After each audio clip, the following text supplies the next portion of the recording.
Matthew shot his buck on the morning of day 3, but we actually found it on the morning of day 4. This is a quick recap of that hunt.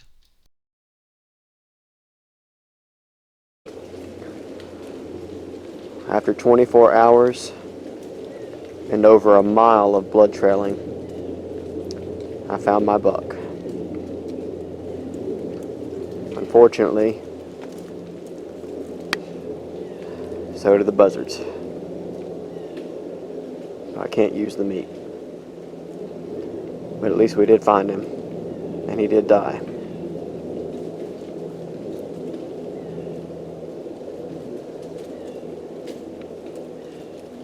Good deal. On this morning hunt, I relocated my tree stand to a spot where I previously saw a real nice buck traveling through, but wasn't able to get it on video.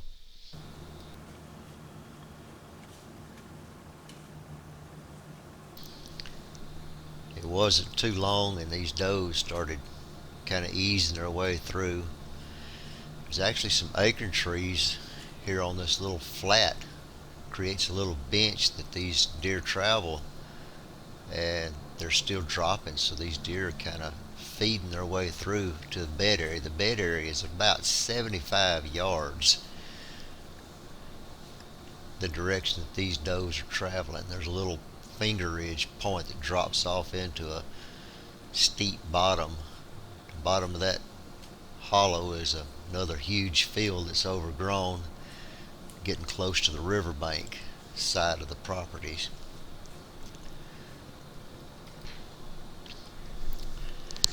The buck that I had watched earlier came down this little finger ridge to my right, dropped off on this bench, and just shredded a tree down there with his antlers. I could see the tree from my stand where he rubbed. I figured he did it one morning. He might come through there again, or possibly another buck coming through there trying to maybe show their dominance in this area.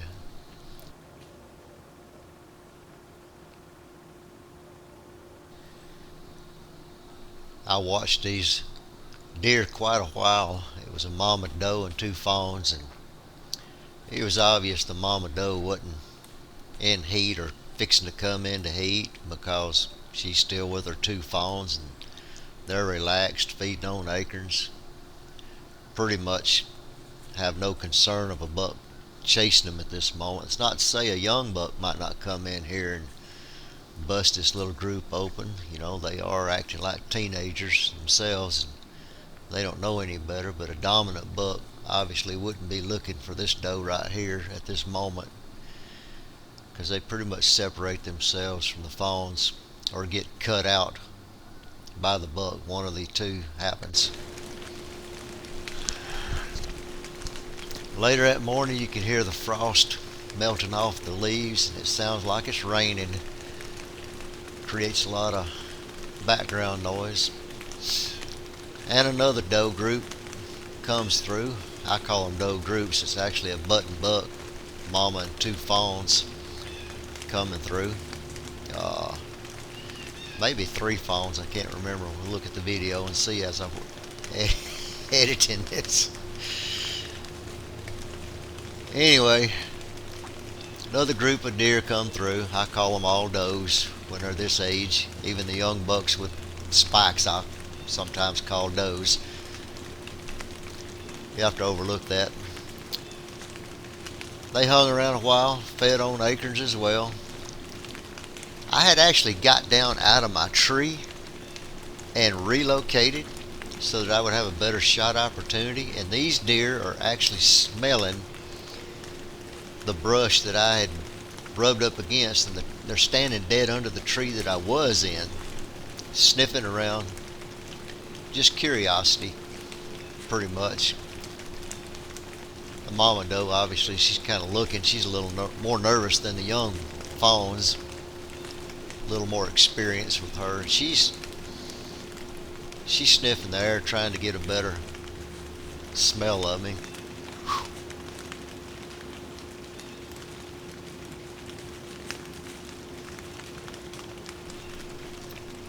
There's a deer behind me on the ridge, just snorted to her. Watch her reaction, boy. She locked in on that snort in a hurry. I've actually seen deer call each other to themselves by snorting. I've actually called deer back that were snorting to me. If I hear a bunch of deer snorting, I'll start snorting back. I have to be the last one to snort, and I'll have the deer come up under my tree stand and able to get a shot off on them. Works really good with does, not so much on bucks. I think bucks do hear the snorts sometimes of the other does, and maybe it attracts them during the rut to come investigate that area. I guess what I'm trying to say is just because you hear deer snorting does not mean the hunt's over. Sometimes it means the hunt's just beginning. You can snort back at deer, they will come to you.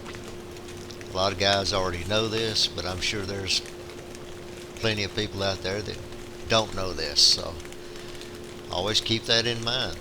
Never give up. The hunt ain't over.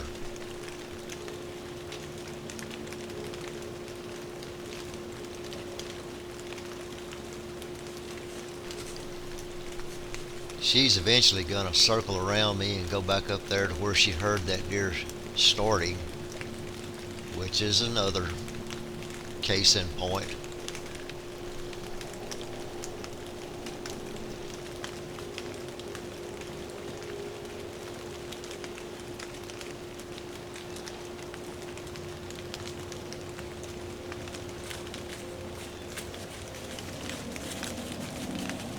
And there she goes.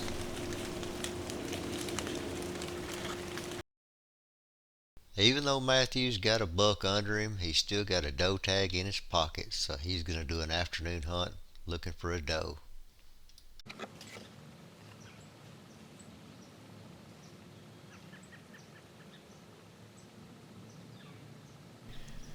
While he's waiting for a doe to appear, he's got a flock of turkeys hanging around him.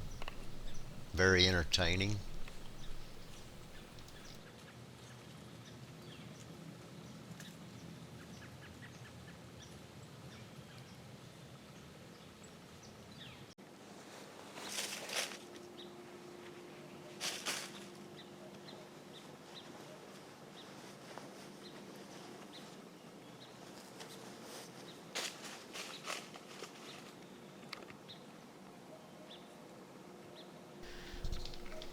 Matthew's shuffling the leaves, trying to make himself sound like a deer over there walking around.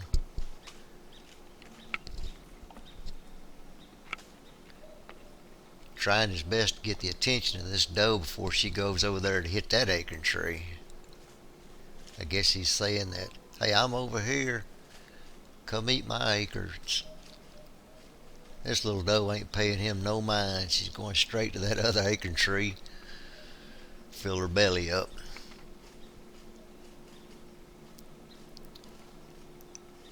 He's steady, just shuffling the leaves, trying to get her attention. I don't think he's going to be loud enough for her to hear. It's worth a try.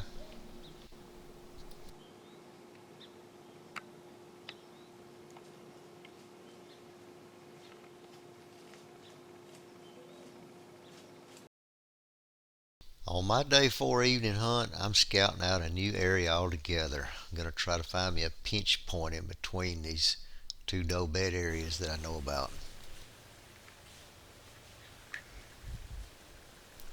And while I'm walking in there trying to find a spot to set up on, this young buck just comes meandering right along beside me.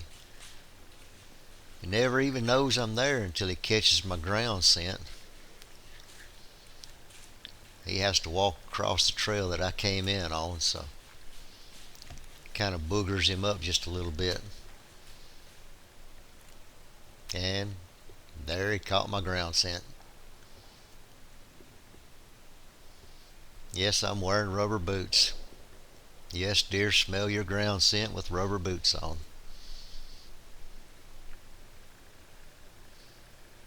Hard to beat that nose, even with a young buck.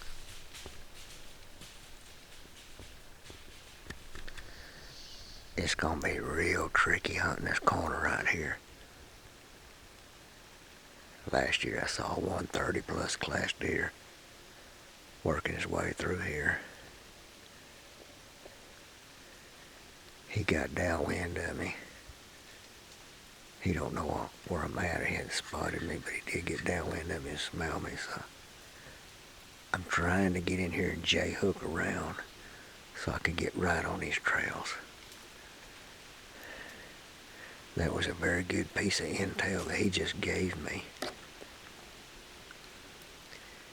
I'm going to use it to my advantage, hopefully. The game plan is to parallel this rub line trail to my left. I got a rub line trail to my right. I'm in between these stupid trails. I don't want to cross either one of them. I know they all intersect right up there. I'm going to try to cross these trails right where they intersect or above on the right hand side before and then J-hook in on the downwind side of that intersection. Sounds like a good plan, don't it? My afternoon hunt was a bust, but now it's time for Matthew to go back and tell Buddy the story of his deer, because he can't wait to hear about it. You want to cut it now, or you want it tomorrow, or when? Do you have a hacksaw? Well, we got a hacksaw out there in the garage. Yeah, well, I'll cut it tonight. I'll let Rick take me out there in a minute and we'll cut it. Well, tell him the story about that deer. The day before, I had shot and missed one that was bigger than this. Not by a significant amount, but it looked the same antler-wise with the other one I shot the day before. The main beams were much closer together. And it was a real chocolate, dark color antlers.